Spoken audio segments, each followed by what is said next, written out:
र जनताको दुःख जनताको पीर व्यथालाई चाहिँ संसद भवनमा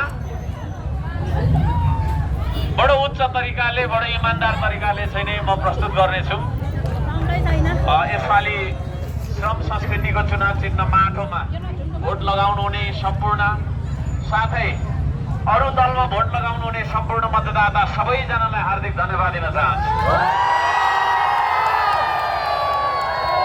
आज अर्को सन्तानको मेरो विजय भएको होइन, यो तपाईहरुको विजय भएको हो।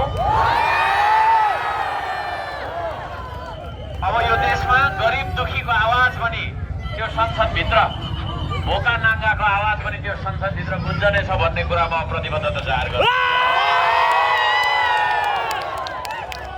आदरणीय सम्पूर्ण दाजुभाइ दिदीबहिनीहरू, यहाँहरूले देखाउनु भएको यो माया, गर्नुभएको विश्वास माथि म कहिले पनि घात गर्ने छैन।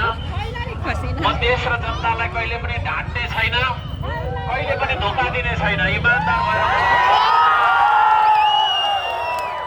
धेरै कुराहरू भन्न मन लागेको छ, तर हामी अलिक असहज ठाउँमा उभिरहेका कारणले गर्दाखेरि मैले यति भन्न चाहे, तपाईहरुको जय होस्, यो देशको जय होस्, यो माटोको जय होस्। हार्दिक धन्यवाद दिन चाहन्छु। जय माटो।